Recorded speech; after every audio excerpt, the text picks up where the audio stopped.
Good afternoon and welcome to the Windsor Star's Net News at Noon. I'm Craig Pearson with Don McArthur, bringing you the best from the paper and the web. A Canadian soldier and 5 American troops were killed yesterday in Kabul when a suicide bomber struck a NATO convoy.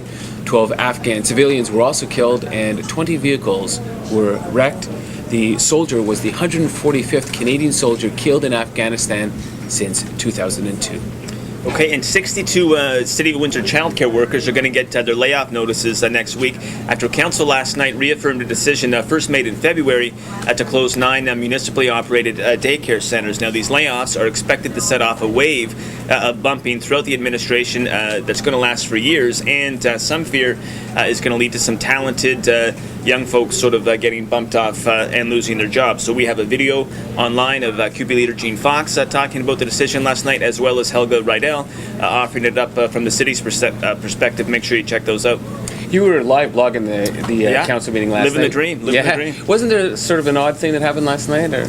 Well, the thing almost went off the rails. Yeah, at one point it was pretty funny. Like Mayor Francis had to interject. Like Teresa Fracas and Jean Fox, they were all at Twitter, sort of in the public gallery, and Francis had to sort of appeal for calm, and he actually used some sort of a quote of "We can agree to disagree without being disagreeable." You know, that old chestnut he likes to trot out.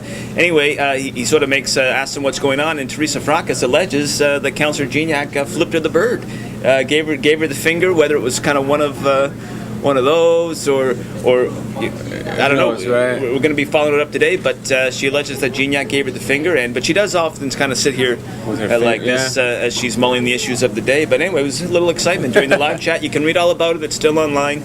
We've got you covered.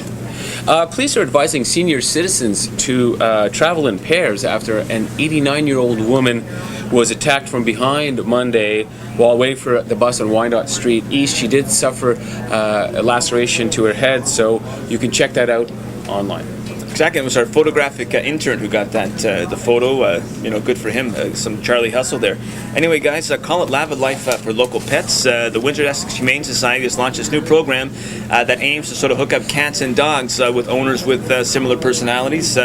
Hopefully there's cats and dogs that like to golf and play poker. But the Humane Society, they've just cut the ribbon on sort of a new expansion, and it's all designed so fewer cats are going to get euthanized. We have a video of that online. Of course, animal cruelty in the news lately. Yeah, I believe that there's going to be a sort of a rally tomorrow with this guy who is accused of mutilating a dog. Yeah. And the community is outraged. So apparently when he shows up in court, there's some animal rights activists going to show up. Exactly. Sort of from 8 to 11 tomorrow outside the courthouse, a parade of pets just like the one on Saturday.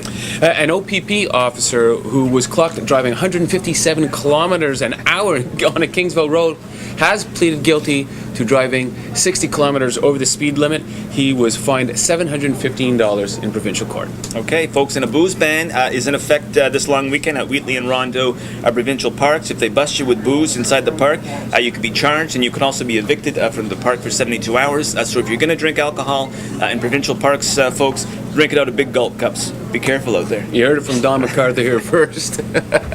Listen, one thing you might want to know about the upcoming long weekend is what to eat. My man Ted Whipp, the Windsor Star food dude, tomorrow will have some stuff on succulent steaks. You won't want to miss that. Exactly, and he's actually interviewing, of all folks, a sushi chef. For their tips, so make sure you check it out.